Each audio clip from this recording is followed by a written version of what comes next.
ఈ సమయంలో మువ్వ నుండి వచ్చినటువంటి గొప్ప దైవజనులు పరిశుద్ధ రాజు గారు వచ్చి వారి శుభాలు తెలియజేస్తారు. పరిశుద్ధ రాజు అయ్య గారు వస్తారు. గట్టిగా చప్పట్లు కొడుతూ వారిని మనం ఆహ్వానిద్దాం.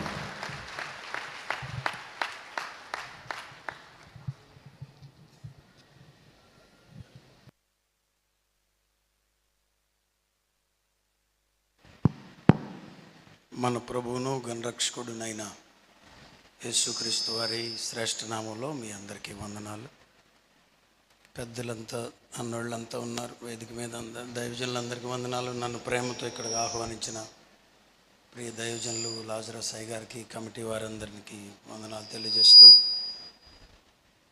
ఈ గొప్ప పనిని ప్రభువు మనకు అప్పచెప్పినందుకు నేను మొదటిగా ప్రభువును స్తుతిస్తున్నాను. భారతదేశం సువిశాలమైనటువంటి దేశాన్ని ప్రభువు మనకి ఇచ్చారు. 146 కోట్లు, 27 రాష్ట్రాలు, సుమారుగా 806 జిల్లాలు, 7 లక్షలకు పైగా 7.5 లక్షల గ్రామాలు, కోట్ల మంది ప్రజలు ఉన్నారు. ప్రభువుని ఎరిగిన ప్రజలు చాలామంది తక్కువ మంది ఉన్నారు. మరి మన ముందున్న పెద్దలంతా పరిచర్య చేసి అనేక రకాలుగా ప్రభువులోనికి బిడ్డలు నడిపి ప్రభువు దగ్గరికి వెళ్ళారు. మా తల్లిదండ్రులు కూడా ఇండియా పెంతెకొస్తు దేవుని సంఘాలతో ఉండి పరిచర్య చేస్తూ ఒక 60 ఏళ్ళు సేవలో పరిచర్య కొనసాగించారు. ఎంతమంది దైవజనులు ఇంతకాలం కష్టపడ్డా చాలా కొద్ది పరిచర్య మాత్రమే మనం చేయగలిగాం. నేను కూడా ప్రతిరోజు చాలాసార్లు ప్రభువుని ఒక మాట అడుగుతున్నాను, ప్రభువా మీరు ఏదైనా చేయండి అయ్యా అని. మీరు ఏదైనా చేయండి అయ్యా, మేము చేస్తున్నాం కానీ మా వల్ల అయ్యేటట్లేదు ప్రభువా, మీరు ఏదైనా చేయండి అయ్యా, డూ సంథింగ్ అయ్యా.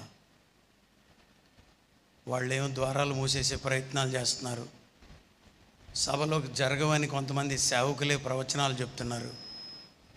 ఏంటి ప్రభువా మా దేశం పరిస్థితి నాయనా,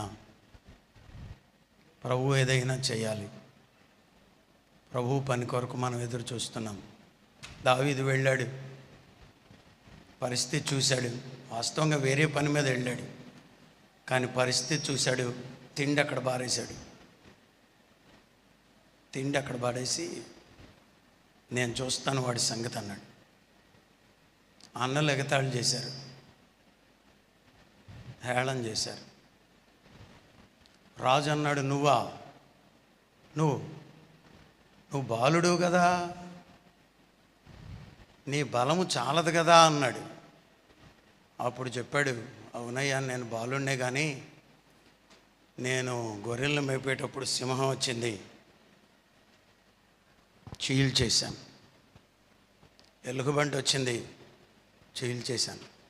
సింహంతో పరిగెత్తి దాని నోట్లో ఉన్న గొర్రెను విడిపించాను, అది నా మీద పడింది, దాని గడ్డం పట్టుకుని చీల్చేశాను. అవునా? అవును కదా. ప్రభు ఏదైనా చేయాలి. దైవాభిషేకం ఒక నూతనమైన రీతిలో మన దేశం మీదకి దిగి రావాలని మనం అంతా ప్రభు వైపు చూడాలి. అంతకే తెచ్చావా, అంతకే అమ్మావా అన్నాడు. అవును కదా అంతకే అమ్మాను అన్నాడు. ఒరే ఈయన్ని పాతేసి రండిరా అన్నాడు. వాళ్ళు పాతేయటానికి వెళ్ళిపోయారు. పాతి పెట్టి వస్తున్నారంటే ఈలోపు వాళ్ళ ఆవిడ వచ్చింది. ఎంతకే అమ్మారా అన్నాడు. అవును కదయ్యా అంతకే అమ్మామన్నారు. అవునా, అయితే దీన్ని కూడా పాతేసి రండిరా అన్నాడు. ఇద్దరిని కబుర్లు లేవు, పిల్లలకు కబుర్లు లేవు, గ్రామానికి కబుర్లు లేవు. ప్రభు ఏదైనా చేయాలని నేను కూడా ఎదురు చూస్తున్నాను. ఇద్దరిని పాతిపెట్టి పాస్టర్ గారు తెల్లారు వీధుల్లో తిరుగుతున్నాడు. కమాన్ అంటున్నాడు. గజ్జ గజ్జ గజ్జ వణికిపోతూ రోగులను తీసుకొచ్చి నీడబడితే చాలు అనుకుంటున్నారంట. ఒక నూతన శక్తిని ప్రభువు సంఘం మీదకు పంపాలి. ఒక నూతన అభిషేకమును ప్రభు పంపాడు. ఒకప్పుడు మళ్ళీ ఎక్కడో కొంచెం అనుకున్నంత స్పీడ్లో మనం లేవు. మా నాన్నగారు చెప్పారు, పిఎం సామ్యుల్ గారు ఒక గ్రామంలో అడుగు పెడితే ఆ గ్రామంలో సంఘం కట్టబడిందంట ఆ రాత్రి. ఒక్క రాత్రి పెడితే అలాంటి గొప్ప దైవజనులను మన దేశంలో లేపాడు. మళ్ళా ఇంకా ఒక బలమైన శక్తిని, అభిషేకాన్ని అన్నోళ్ళు పెద్దోళ్ళు ఉన్నారు, వాడబడుతున్నారు. కానీ ఇంకా 8 లక్షల గ్రామాలయ్యా. మనమేమో సరైన కానుకలు ఇట్లా మన పిల్లలందరిని ఆళ్ళకేళ్ళకి అమ్మేస్తున్నాం. వాడు బైబిల్ కాలేజీకి వెళ్ళి వచ్చి కూడా మళ్ళీ ఎయిర్టెల్ కంపెనీలో పనిచేస్తున్నాడు ఇంగ్లీష్ నేర్చుకోవచ్చు. అట్లా కాదు నాయన, మన బిడ్డలు, నేను అసలు ప్రభువు కొరకే బిడ్డలను కంటాననే వాళ్ళు పెళ్ళిళ్ళు చేయాలి. మనం ప్రభువు కొరకే. ఆయన ఎవరు అంటున్నారు 3-4 కనమని, ఒక 10 మందినైనా కనండి. కనిన వాళ్ళందరూ ఏసై అంట కానుకేస్తుంటే చూస్తున్నాడంట. ఒక్క అమ్మ మాత్రం ఉన్నదంతా ఇచ్చేసిందంట. అలాంటి బిడ్డల కొరకు ప్రభు ఎదురు చూస్తున్నాడు ఈ రాత్రి. నేను ఇచ్చేస్తానయ్యా నా బిడ్డల్ని, నేను ఇచ్చేస్తానయ్యా నా సర్వస్వాన్ని నేనే అన్న తల్లులు ఈ రాత్రి మనకు కావాలి. మళ్ళీ జ్ఞాపకం చేస్తున్నాను, మీరు కూడా ప్రభువుని అడగండి, ప్రభువా మీరు ఏదైనా ఈ నక్కలు కొన్ని కోస్తున్నాయి, నక్కలను కాదు సింహాలను చీల్చే కృపను ప్రభువు మనకిస్తాడు. ఇవి దేవుని పనిని ఆపనేరవు.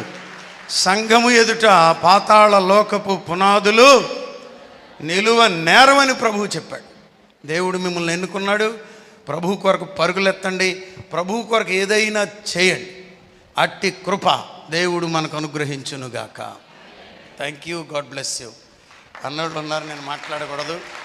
హల్లెలూయా, హల్లెలూయా, హల్లెలూయా, హల్లెలూయా. స్తుతి స్తుతి స్తుతి.